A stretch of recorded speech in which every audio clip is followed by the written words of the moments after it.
คนพุ่งมาทำโอเคนะครับโอเคพี่โอเคนะครับร้อยเลย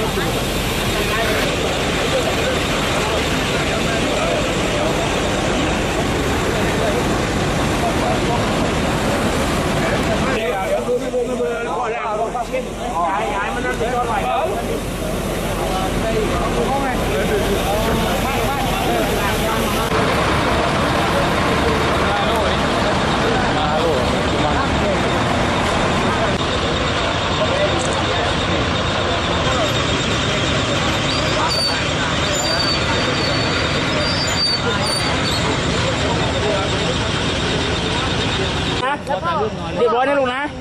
เรียบร้อยนะคะอ้าวเรียบร้อยค่ะไม่เป็นไรนะไม่เป็นไรนะคะเรียบร้อยแล้วนี่ลุงเอาขึ้นมาแล้วเรียบร้อยรถจักรยานก็อยู่ครบเลยก็ลงปกติค่ะแต่ว่ารถลงไปประมาณ6-7 คันนะคะแล้วหนูก็ลงไปแล้วพอหนูขึ้นไปที่บันไดมันอ่ะแล้วก็หนูเกี่ยวอยู่ครึ่งหนึ่งอันนี้ครึ่งข้างหลังแล้วแพมก็ค่อยถอยออกอ่ะแล้วเด็กก็เรียกคนขับแพก็ถอยอีกถอยจนแบบว่าหนูล่วงลงไปเลยหัวปักเลยมากันกี่คนครับมากัน3 คนค่ะหนูแล้วลูกแล้วก็พ่อของหนู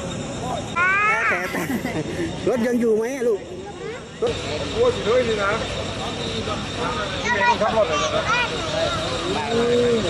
ดูดิมึงกันสองเลยดิสองเลยเปิดไหมเปิดประตูไหมช่าง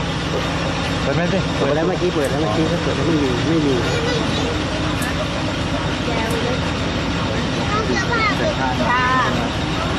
เป็นไม่ได้เขาถ่ายกับเพื่อนถ่ายกับเพื่อน